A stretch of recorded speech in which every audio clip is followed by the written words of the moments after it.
Ellen adalah seorang penulis yang baru saja menerima warisan berupa sebuah rumah besar peninggalan ibunya. Rumah tersebut berada jauh dari keramaian kota. Ellen memilih tinggal di sana karena berharap tempat itu bisa memberinya ketenangan sekaligus kesempatan untuk menata kembali kehidupannya. Pada hari kedua, Ellen mendapat telepon dari saudaranya, Donna. Donna, hi. Donna memberitahu bahwa sepupu Ellen, Winthrop Benson, akan mulai bekerja di sebuah pabrik logam yang lokasinya tidak jauh dari rumah Ellen. Sejak kecil, Benson sebenarnya cukup dekat dengan Ellen karena dulu sering berada dalam pengasuhannya. Namun, kehidupan Benson berubah setelah kedua orang tuanya meninggal dalam sebuah kecelakaan. Saat itu, Benson sangat membutuhkan Ellen. Sayangnya, Ellen justru memilih pergi ke kota lain demi mengejar impiannya sebagai seorang penulis. Setelah itu, Benson tinggal bersama pamannya. Namun, sang paman memperlakukannya dengan buruk dan kasar. Karena merasa bersalah telah meninggalkan Benson ketika berada dalam masa sulit, Ellen akhirnya menawarkan tempat tinggal kepadanya sampai ia mendapatkan pekerjaan dan mampu hidup mandiri. Donna memperingatkan Ellen bahwa Benson sekarang sudah berubah. Setelah menyelesaikan tugas militernya, Benson mengalami trauma berat atau PTSD yang membuat kondisi emosionalnya menjadi sangat sensitif dan tidak stabil. Ellen kemudian menjemput Benson di sebuah persimpangan. Ia mencoba menyambut sepupunya dengan pelukan, tetapi Benson menolaknya dan hanya memberikan sapaan singkat. Pengalaman traumatis yang pernah dialaminya tampaknya masih membekas. Selain masalah emosional, Benson juga membawa luka fisik akibat masa tugas militernya. Salah satu kakinya terluka sehingga ia berjalan sedikit pincang. Meski begitu, Benson tetap berterima kasih karena Ellen sudah memberinya tempat tinggal. This is it.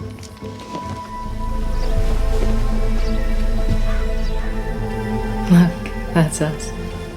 Sesampainya di rumah, Benson lebih sering menghabiskan waktu sendirian di kamar. Ellen berusaha bersabar dan mencoba memahami dirinya. Namun, Benson hampir selalu menghindari pembicaraan tentang masa lalu. Ia juga memiliki kebiasaan berendam sangat lama di kamar mandi, seolah air menjadi tempat yang membuat pikirannya lebih tenang.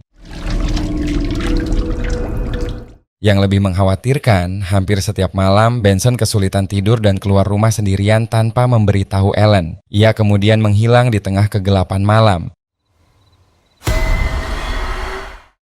Seiring waktu, usaha Ellen untuk mendekatinya mulai membuahkan hasil. Benson mulai membantu membersihkan halaman dan memperbaiki perabot rumah yang rusak. Hubungan mereka perlahan membaik. Benson mulai lebih banyak berbicara dan sesekali menunjukkan senyum. Namun, ketenangan itu tidak berlangsung lama. Seorang tetangga baru bernama Fahna mulai mendekati mereka. Fahna. Oh, hi, I'm Ellen. Oh. Wanita itu sangat banyak bicara dan mengaku baru sekitar 1 tahun tinggal di kota tersebut. Bahkan, baru beberapa menit mengenal Ellen, Fahna sudah meminta izin untuk masuk ke rumah. I will. I'm just going to show you where the kitchen is. Fahna bercerita bahwa ia sedang mengikuti kelas puisi di sebuah universitas. Ia juga mengungkapkan bahwa dirinya pernah menjalin hubungan dengan seorang dosen bernama Grace. Namun, hubungan itu berakhir setelah Grace meninggalkannya dan menghilang. Fahna mengaku sangat mencintai Grace dan berniat terus mencarinya. Meski terlihat ramah, Ellen justru merasakan sesuatu yang aneh setiap kali Fahna berada di dekatnya. Saat makan malam, Fahna terus mengajukan pertanyaan kepada Benson sampai akhirnya Benson kehilangan kesabaran. Does he speak? Sebelum pergi, Fahna memperingatkan Ellen bahwa seseorang seperti Benson mungkin saja melakukan sesuatu yang berbahaya kepadanya suatu hari nanti. Keesokan harinya, Fahna kembali datang dengan alasan ingin memberikan beberapa barang yang sudah tidak digunakan. Ellen menyadari bahwa alasan itu sebenarnya hanya cara Fahna untuk kembali berbincang dengan mereka. Okay. Malam itu hujan turun sangat deras. Fahna meminta izin untuk menginap dan Ellen akhirnya mengizinkannya. Awalnya Ellen berniat tidur di kamar yang sama. Namun tengah malam ia merasa tidak nyaman dan memilih tidur di ruang tamu.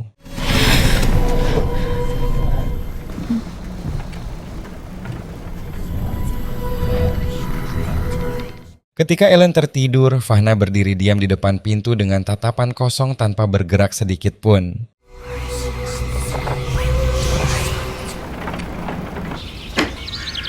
Keesokan paginya, Ellen mengajak Benson pergi ke gereja. Ia merasa senang ketika Benson bersedia ikut. Sementara itu, Fahna pulang sendirian sambil membawa pemanas ruangan yang digunakan Ellen malam sebelumnya. Toodles. Morning. Di gereja, seorang wanita bernama Linda mengatakan bahwa ia pernah melihat Benson berdiri di teras rumahnya pada suatu malam. Benson hanya berdiri mematung, seperti orang yang sedang berjalan dalam tidur. Benson sendiri tidak mengingat kejadian tersebut. Ia akhirnya memilih menunggu di luar gereja. Setelah acara selesai, Ellen menemukan Benson sedang menguburkan bangkai seekor kucing. Ellen teringat bahwa sejak kecil Benson memang memiliki sisi lembut terhadap makhluk lain. Namun, malam berikutnya Benson kembali keluar rumah. Tanpa sadar, langkahnya membawanya ke rumah Fahna. Fahna membuka pintu dan memintanya masuk. Tetapi, begitu berada di dalam, Fahna tiba-tiba memeluk Benson. Benson langsung panik dan bahkan bertanya, "Siapa kamu?" Who are you?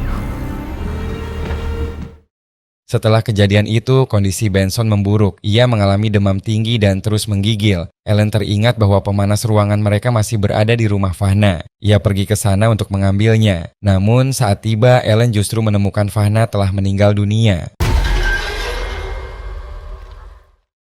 Polisi datang dan mulai melakukan pemeriksaan. Sayangnya, sejumlah bukti justru mengarah kepada Benson. Salah satu sarung tangannya ditemukan di rumah Fahna. Kesaksian Linda tentang kebiasaan Benson berkeliaran pada malam hari juga semakin memperburuk keadaan. Benson akhirnya menjadi tersangka utama dalam kematian Fahna. That myth, Ms. it was Hirschberg, brought... and you can explain everything in the Ellen tidak menyerah. Ia mencari bantuan hukum dan menjelaskan bahwa sarung tangan tersebut mungkin saja berada di rumah Fahna karena wanita itu sendiri yang membawanya ketika mengambil pemanas. Pengacara juga menjelaskan bahwa PTSD Benson dapat menyebabkan masalah tidur dan aktivitas tertentu yang dilakukan tanpa benar-benar disadarinya. I appreciate your time. You're welcome.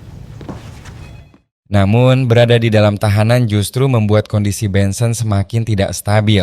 Ia mengalami ledakan emosi dan bahkan merasakan dorongan kekerasan yang membuat dirinya sendiri ketakutan. Ketika Ellen menjenguknya, Benson mengaku mulai melihat potongan-potongan kejadian penuh kekerasan dalam pikirannya. Lebih mengerikan lagi, ia merasa seperti diperintahkan untuk benar-benar melakukan tindakan tersebut. Benson kemudian meminta Ellen berhenti berusaha membebaskannya. Menurutnya, berada di balik jeruji justru lebih aman bagi dirinya dan orang lain. Alright, I'm finished in here. Tetapi Ellen tetap menyelidiki Fahna. Ia mencari informasi tentang wanita tersebut melalui internet, namun hampir tidak menemukan apapun. Sejak kematian Fahna, Ellen juga beberapa kali melihat sebuah van berhenti di depan rumahnya seolah seseorang sedang mengawasi.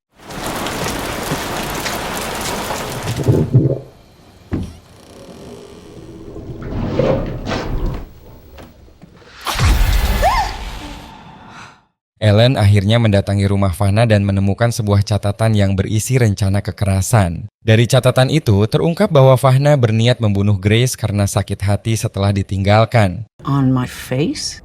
I'll be laughing at you. Pengacara Ellen kemudian menemukan fakta yang lebih mengejutkan. Fahna ternyata bukan nama asli wanita tersebut. Selama bertahun-tahun, ia berpindah dari satu kota ke kota lain menggunakan identitas berbeda. Ia juga memiliki catatan kriminal. Di kota sebelumnya, Fahna pernah menculik 2 anggota jemaat gereja Mormon dan melakukan tindakan pelecehan terhadap mereka. Ketika kasus tersebut mulai terbongkar, ia melarikan diri hingga akhirnya tinggal di kota Ellen. Bukti-bukti tersebut akhirnya membebaskan Benson dari tuduhan kematian Fahna.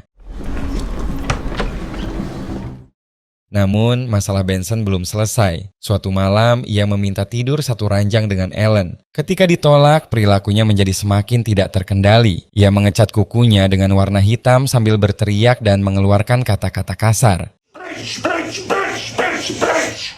Sepanjang malam, Benson beberapa kali berdiri diam di depan pintu kamar Ellen. Pagi harinya, Ellen menemukan pesan dari Benson. Ia mengatakan bahwa dirinya pergi karena merasa kepergiannya adalah pilihan terbaik demi keselamatan Ellen. Ellen tidak berhenti mencarinya. Berbulan-bulan kemudian, pengacaranya mendapat informasi bahwa Benson tinggal di sebuah tempat penampungan tunawisma. Ketika Ellen menemukannya, Benson sudah berubah drastis. Ia lebih sering berkomunikasi melalui tulisan dan terus mengatakan bahwa dirinya ingin bertemu seorang wanita bernama Grace. Ellen kemudian menyadari bahwa Grace adalah wanita yang pernah meninggalkan Fahna. Ia menghubungi Grace dan akhirnya mendapatkan penjelasan. Grace membenarkan bahwa Fahna pernah menjadi muridnya. Saat itu, Grace sedang berada dalam kondisi sulit dan Fahna perlahan mendekatinya dengan memanfaatkan kelemahannya. Hubungan mereka kemudian semakin dekat. Namun, sisi gelap Fahna akhirnya muncul. Ia sering melakukan kekerasan terhadap Grace dan mengancam akan terus mengejarnya jika Grace mencoba pergi. Grace juga mengingat cerita aneh yang pernah disampaikan Fahna. This man told Fahna. Mengenai sosok bernama Port John Man. Menurut cerita tersebut, sosok itu mengetahui rahasia bagaimana roh bisa bertahan setelah kematian dengan berpindah dari satu tubuh manusia ke tubuh lainnya. Grace kemudian mengatakan bahwa ia telah mengganti nomor telepon dan mengubah kehidupannya agar Fahna tidak bisa menemukannya. Ia juga memperingatkan Ellen bahwa meskipun Fahna telah meninggal, mungkin ada sesuatu dari dalam dirinya yang masih bertahan. Fahna's not dead. Tidak lama setelah percakapan itu, Ellen mendengar suara aneh dari luar rumah. Saat keluar, ia justru berhadapan dengan Benson yang mengenakan pakaian wanita. Benson menyerang Ellen dan tampak kehilangan kendali.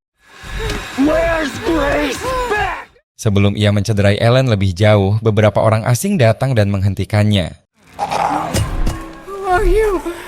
Ellen menyadari bahwa mereka menggunakan van yang selama ini sering terlihat di depan rumahnya. Ia mengikuti kendaraan tersebut hingga sampai di sebuah rumah.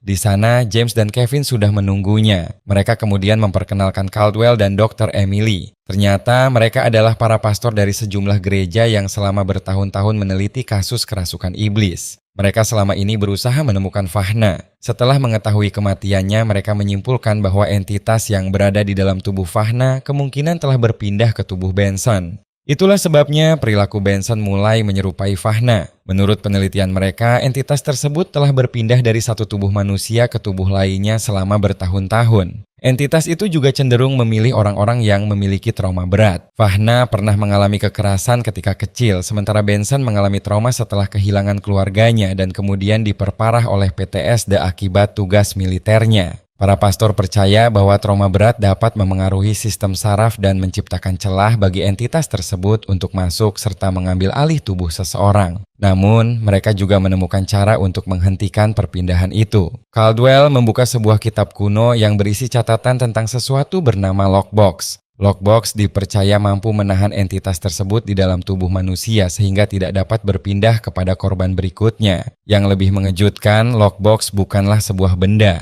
Lockbox adalah manusia yang memiliki kondisi sistem saraf tertentu sehingga tubuhnya dapat memerangkap entitas tersebut.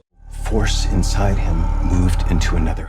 Orang yang mereka siapkan adalah seorang anak laki-laki yang menggunakan kursi roda. Anak itu mengalami kelumpuhan akibat kekerasan dari kedua orang tuanya. Setelah pemeriksaan otak, para pastor menemukan bahwa beberapa jalur sistem sarafnya telah tertutup. Mereka percaya kondisi tersebut membuat anak itu menjadi wadah yang ideal untuk mengurung entitas selamanya. Ketika persiapan selesai, kepala anak tersebut dicukur dan tubuhnya dipersiapkan untuk proses pemindahan. Namun saat Ellen mendekatinya, entitas tersebut mulai memengaruhi pikirannya. Ellen mempertanyakan keputusan mereka karena takut proses itu akan membunuh Benson. James mengakui bahwa kemungkinan tersebut memang ada, tetapi mereka merasa tidak memiliki pilihan lain. Jika dibiarkan, entitas itu akan terus berpindah dan mencari korban baru. Dengan berat hati, Ellen tetap berada di sisi Benson. Ketika Ellen tertidur, entitas tersebut memperlihatkan apa yang sebenarnya terjadi pada malam Fahna meninggal. Malam itu, Fahna memang mengundang Benson ke rumahnya. Namun, setelah melihat perilakunya yang aneh, Benson mencoba pergi. Saat Fahna berusaha menghentikannya, Benson melawan. Di tengah pertengkaran itu, entitas yang berada dalam tubuh Fahna berpindah ke tubuh Benson. Untuk sesaat, Fahna kembali sadar dan tampak kebingungan. Namun, Benson yang telah berada di bawah pengaruh entitas kemudian menyerang Fahna dengan brutal hingga wanita itu meninggal. Malam berikutnya, Benson dan anak laki-laki itu dibawa ke ruang bawah tanah. Keduanya ditempatkan berhadapan sebagai bagian dari proses pemindahan. Ritual kemudian dimulai. Namun, di tengah proses, seluruh peralatan mengalami gangguan.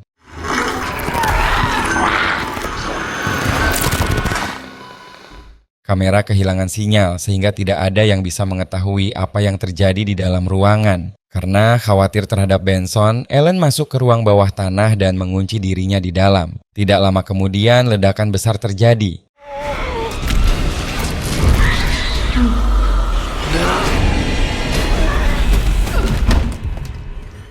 Saat sadar, Benson dan anak laki-laki tersebut sudah tidak ada. Ellen kemudian kembali ke rumah yang selama ini ia kenal. Di sana, ia justru melihat ibunya yang sebenarnya sudah lama meninggal dunia. Tidak lama kemudian, anak laki-laki itu muncul dan mengatakan bahwa Benson baik-baik saja dan sedang dirawat. Ellen merasa lega dan memeluk anak tersebut. Namun, ia kemudian menyadari sesuatu yang mustahil. Anak yang selama ini menggunakan kursi roda ternyata bisa berdiri dan berjalan normal. Ellen sadar bahwa semua itu bukan kenyataan. Ia sedang berada dalam kondisi alam bawah sadar. Ellen kemudian tersadar dan kembali melihat Benson serta anak tersebut. Benson memperingatkannya agar segera meninggalkan tempat itu. Namun anak tersebut justru meminta Ellen menyentuh tangannya. Ellen tidak tahu siapa yang harus dipercaya. Ia kemudian memejamkan mata dan berdoa untuk mendapatkan petunjuk. Dalam keheningan itu, Ellen akhirnya memahami semuanya. Benson benar-benar ingin Ellen pergi demi menyelamatkannya. Sementara permintaan anak tersebut untuk menyentuh tangannya juga bukan jebakan. Keduanya berkata jujur. Ellen akhirnya menyadari kenyataan yang paling mengerikan. Entitas tersebut sekarang berada di dalam tubuhnya. It's in me. Ellen berusaha meraih tangan anak itu, tetapi entitas tersebut mencoba menghalanginya. Tangan Ellen bahkan terluka dalam perlawanan itu. Namun, Ellen tidak menyerah. Ia terus berusaha sampai akhirnya berhasil menyentuh tangan anak tersebut.